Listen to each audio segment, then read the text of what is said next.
ମା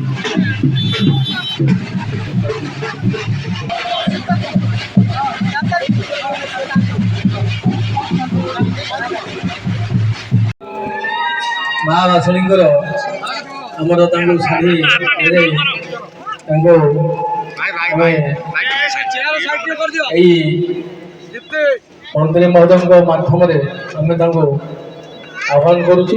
ସାରଳା ମଣ୍ଡଳ କୈବର୍ତ୍ତ ମହାସଂଘ ଆନୁକୂଲ୍ୟରେ ଚୈତ୍ର ମହୋତ୍ସବ 2026 ଓ ଘୋଡ଼ାନାଚ ମେଲଣ ଅନୁଷ୍ଠିତ ହୋଇଯାଇଛି। ମହାସଂଘର ସଭାପତି ପ୍ରହଲ୍ଲାଦ ବେହେରା ଏଥିରେ ସଭାପତିତ୍ୱ କରିଥିଲେ। ଶାରଳା ମନ୍ଦିରର ଅନତି ଦୂରରେ ଥିବା ବସନ୍ତ ବଗିଚା ନିକଟରୁ ଏକ ବିଶାଳ ଶୋଭାଯାତ୍ରାରେ କୈବର୍ତ୍ତ ସମ୍ପ୍ରଦାୟର ଲୋକମାନେ ଆସି ମା ଶାରଳାଙ୍କ ପୀଠରେ ପହଞ୍ଚି ମାଙ୍କୁ ମାର୍ଜନା, ପାଟବସ୍ତ୍ର ପ୍ରଦାନ ଓ ପୂଜାର୍ଚ୍ଚନା କରିଥିଲେ। ଉକ୍ତ ସଭାରେ ଜିଲ୍ଲା ସଭାପତି କୈଳାସ ଚନ୍ଦ୍ର ବେହେରା, ସଂଗଠନ ସମ୍ପାଦକ ଅମର କୁମାର ଦାସ, ସମ୍ମାନୀୟ ଅତିଥି ଭାବେ ନିଖିଳ ଉତ୍କଳ କୈବର୍ତ୍ତ ମହାସଂଘର କାର୍ଯ୍ୟକାରୀ ସଭାପତି ମନୋଜ କୁମାର ବେହେରା, ଉପସଭାପତି ପ୍ରସନ୍ନ ବେହେରା ପ୍ରମୁଖ ବହୁ ମାନ୍ୟଗଣ୍ୟ ବ୍ୟକ୍ତି ଏଥିରେ ଯୋଗଦାନ କରିଥିଲେ। ମୁଖ୍ୟ ଅତିଥି ଭାବେ ମାନ୍ୟବର ମନ୍ତ୍ରୀ ସମ୍ପଦ ଚନ୍ଦ୍ର ରାୟ ଯୋଗଦେଇ ଚୈତ୍ର ପର୍ବର ଆଭିମୁଖ୍ୟ ସମ୍ପର୍କରେ ବକ୍ତବ୍ୟ ରଖିଥିଲେ।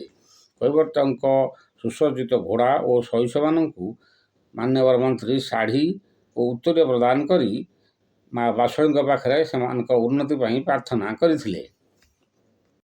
ଯେବେ ଭଗବାନ ବିଷ୍ଣୁଙ୍କର ନିଦ ଭାଙ୍ଗିଲା, ସେ ସେଦିନ ରାଘବ ମତ୍ସ୍ୟକୁ ହତ୍ୟା କରି ପୁରୁଷକୁ ଉଦ୍ଧାର କରିଥିଲେ ଏବଂ ସେ ପୁରୁଷକୁ ସାହାଯ୍ୟ କରିବା ପାଇଁ ବଟପତ୍ରକୁ ଏକ ଶ୍ଵେତ ଅଶ୍ୱରେ ପରିଣତ କରିଥିଲେ ଏବଂ ସେହି ଅଶ୍ୱକୁ ହିଁ ମା ବାସଳୀଙ୍କର ଅବତାର ବୋଲି ବିଶ୍ୱାସ କରାଯାଏ ଏବଂ ସେହି ପୁରୁଷ କୈବର୍ତ୍ତ ସମ୍ପ୍ରଦାୟକୁ କୈବର୍ତ୍ତ ସମ୍ପ୍ରଦାୟର ଆଦ୍ୟ ପୁରୁଷ ବୋଲି ଆମେ ସମସ୍ତେ ବିଶ୍ୱାସ କରୁ ଏବଂ ମା ବାସଳୀକୁ ଆମେ ସମସ୍ତେ ପୂଜା କରୁ ଏବଂ ଉପକୂଳବର୍ତ୍ତୀ ଅଞ୍ଚଳରେ ବିଶେଷ କରି ଅଶ୍ୱମୁଖୀ ଦେବୀ ଭାବରେ ଆମେ ମା ବାସଳୀଙ୍କୁ ଆମେ ପୂଜା କରିଥାଉ ଏବଂ ଏହି ପୂଜା ସମୟରେ ଆଜିର ଯେମିତି ଏ ଘୋଡ଼ା ନାଚ ଏଠି ପରିବେଷଣ କରାଯାଏ, ଆମେ ଘୋଡ଼ା ନାଚକୁ ମଧ୍ୟ ଘୋଡ଼ା ନାଚ ଭାବରେ ପରିବେଷଣ କରାଯାଇଥାଏ।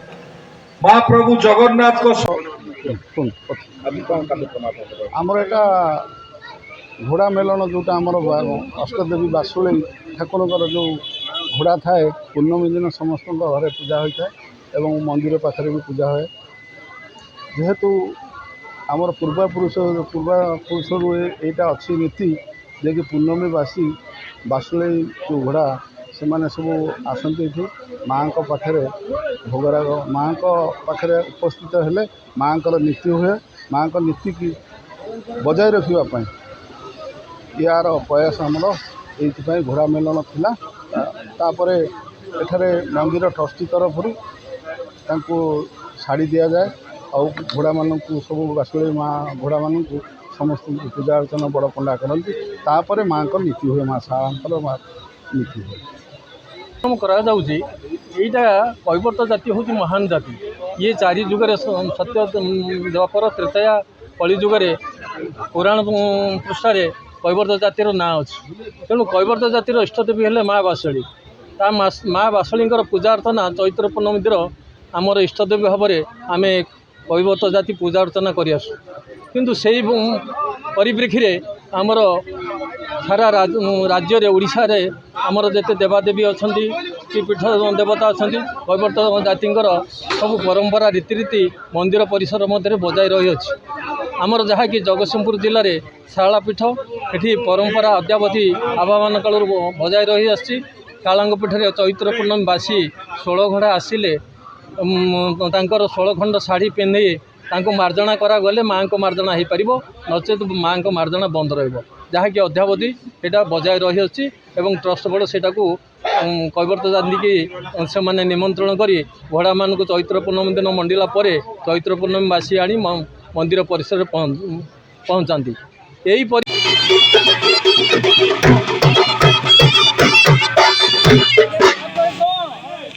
Report news plus Odia.